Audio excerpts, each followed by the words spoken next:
review the tape from Michigan State. What did you see went wrong? They were obviously stacking the box. They had a lot of guys in the box. We had some gap scheme plays that were working early in the game, and then they just started just cutting us in the hole. The guys that were pulling around, I know Pat and some of our tight ends, they were just cutting them right in the hole, so there was just nowhere to run the ball. And then we got to play better. We didn't play as good as we are. So I'm not trying to place any blame anywhere, but everybody could have done things better. We are a team. We win as a team. We lose as a team. So we all claim responsibility. The offensive line, obviously 4 returning starters, played great last year. How would you say you played this year, and if you haven't played your potential, why? We've played good at times. We've played bad at times. There's kind of been some up and downs. As to why, I think if we knew why, we'd fix it. It's kind of a tough question to answer because, if I knew, Coach Warner knew, kind of what was going on, we'd implement whatever it is and fix it. So, it's tough to say. There's a lot of talk about what Zeke said after the game. I guess we could debate whether that was the right place to do it, but what he said, did it need to be said? Would you say, or? I mean, I think as football players, people always say, "Oh, just go play," but you are allowed to have opinions. I don't necessarily agree that was the time or place to say those things, but he is allowed to have an opinion. He voiced it. I think it came off a little harsh, and I think people kind of quoted him and made it sound a lot worse than it was. But Zeke's one of the main reasons we won it all last year. I know from being around him and him being one of my friends that he's given everything to this program. So I think he's allowed to voice an opinion, and I know he's talked to the coaches about that, and he's fine. Was that frustration coming out, you think? 100%, yeah. And where is that with the rest in the room? Is that frustration also there, you think, or not? I mean, they asked me to do media, and I wouldn't do it because I was frustrated too, and I just didn't want to put myself in that situation. I just wanted to go be around my family, the people I love, because people say, "Oh, you guys are being sore losers." Well, losing isn't fun, and you don't have to be happy about it.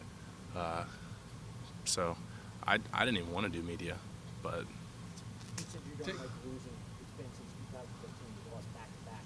How do you make sure that you don't experience something that many of you didn't like 2 years ago? I mean, I think it'll kind of light a fire under us, the fact that we did, and we didn't play well. So underachieving in a game, you just hate to see that. So I think that'll kind of, hopefully ignite a fire under some guys, the whole team, and then this is a huge game, and I know nothing would make me feel better than winning, my 4th pair of gold pants, going up there and beating them in their place. So I think getting a win, and a big win at that, is the best way to bounce back from that and kind of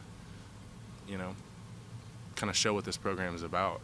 If we can't handle a loss and get better from it, then what are we doing? Taylor, when you got with the national championship ring, 4 pairs of gold pants, how big a deal is that if these seniors can end your career and say we never lost to Michigan?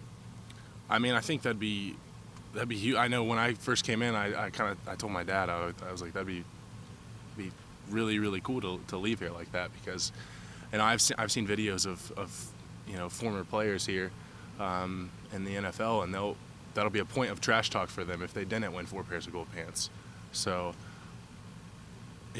my 4 years here, the rivalry kind of transcends that, but for me to be able to say that our class did our part in winning 4 of those games, I think that'd be huge. I think that'd be everything. And regardless of what their record has been, it has truly been a battle every single game. We've had close games every single year, and them having a big year and having a good year this year, I think that'll make it even better if we're able to kind of cap off our senior year, our regular season, with a win up there to get our 4th pair. Taylor, when you guys go back to basics with this offense, what does that mean to you? if y'all were to go back to the default setting, what is this offense all about in your opinion? Downhill run game. Yeah, and that's sort of what Zeke was referring to on Saturday when he was talking with us and stuff. You Mm-hmm. referred to that last week when you were talking with us about how y'all were campaigning for that in the second half against Illinois, and you got it done and stuff. Yeah. Where do you go as a team and offense from there? You knowing what y'all are all about, and Zeke voicing that, and it maybe not getting, for want of another word, called that way and stuff. But do y'all have some? Does everybody on the offense have some sort of like you were talking about some soul searching to do this week to find that? What y'all are good at. I mean, what? I mean, we know that we're good at that. And I mean, the drive where we drove down the field and scored this past weekend. That's kind of what we did. I think our downhill run game with tempo, we're really good at that.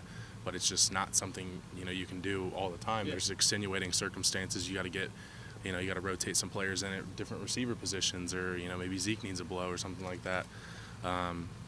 So we have coaches that get paid a lot more money than me to kind of get our game plan going. So I trust in that, and I buy into what they call and what they tell us to do. So at the end of the day, there are things that we know work, but there's probably a bigger picture. Yeah. And I know there's a bigger picture because there's people up in the press box gathering all that information and telling us what will and won't work. And at the end of the day, it all comes down to execution. If there are plays that should work, but they aren't, it could be because of execution. It may not necessarily be a poor play call or something like that. So, it's not like responsibility falls on this guy, that guy, this coach, that coach. As I said before, we win as a team, we lose as a team, so we all claim the responsibility for it. You've In the mentioned past, lobbying coaches in game for certain kind of plays. How much is it a discussion not on game day? Coach Meyer says he's open to feedback. Yeah. You've said you've lobbied coaches during a game for Yeah. certain types of plays. How much do you talk to them when it's not a game day? Not a about game. that? Oh, I mean, I've been in there today and talked to them. Do they about seem it. more open then, now that Zeke has kind of gone open with what the concerns were, or no? I mean, they've been kind of open to things all year. I know, I've gone in there and talked to them about different types of things we should do with protections, and they've implemented some of those things. So I think if you are a player who's contributed heavily, they kind of respect your opinion, and they will hear what you have to say. Whether they'll make changes or not, that's up to them, because ultimately they are the coaches and they know a lot more football than I do. But yeah, that 100%. If you are a guy that is contributing, doing things the right way, they will listen to you. But that doesn't necessarily mean they will do it, but they have done it. So. Seldom has Michigan Week started with so many questions about the previous game. Does it feel like a usual Michigan Week now? I mean, there were very few Michigan questions asked Meyer either. Yeah, I think for us it is a regular week, but I think in the media world it isn't, because we don't lose around here very often, and I think that's just a huge talking point for people. But we have to move on from that. We can't dwell on that, because if we dwell on that, we'll go up there and lay an egg, and we can't do that. We just simply can't go up there and do that. How much of a standing influence, or whatever you want to call it, is JT Barrett at quarterback for you guys right now, even coming off this kind of situation? What was conversations with him like Saturday or Sunday and stuff, and what's a feel good for you going into this game with him at quarterback? I think the thing with me is JT's always gonna keep us cool, be confident, and I actually watched his interview after the game, and I think he was very cool, calm, and collected about it, and kind of said that we lost the game and we have to move on from that, and we have to get this next one. Like I said, we can't dwell on that. We have to move forward, and I think he knows that, he gets that, and at practice yesterday, we just put it behind us and we went back to work.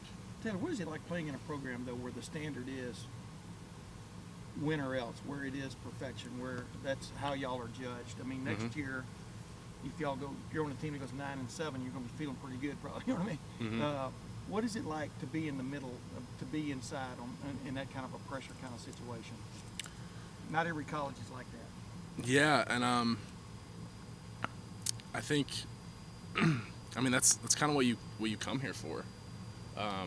You know, I don't think a lot of kids coming out of high school want to go into programs where, you know, losing 5 games is okay. You want to win, and you know, it's tough. It can be stressful for sure, because there are such high expectations. But that's what we come here for, and I think that pressure can yield great results, and it has. You know, we've had some historic years here, and we've broken a lot of records, won a lot of games, won a national championship, and I think, you know, that pressure and kind of the coaches keeping you uncomfortable, it just makes you better players, and like I said, it yields great results from not just you individually, but as a team. Taylor, Last a question. lot is made around here by taping over the M's on signs and whatnot, because the word Michigan. When you hear the word Michigan, what comes to mind? Well, I mean, I think of the rivalry, honestly, because like I'm here at Ohio State, and you know, it's something that transcends just me and, you know, my teammates being here. It's a lot bigger than that. You know, there were people before us, you know, at both our program and theirs that made this the greatest rivalry ever, and I think it's kind of our duty to kind of keep that going, keep that tradition going. You know, us up here trying to win every game that we have against them. I think if we sold it short, we'd be doing a disservice to all the players and all the greats that have been here and there. So we have to do our part to keep that going. Taylor, thank you very much. Yep. Thanks, Taylor. Yep.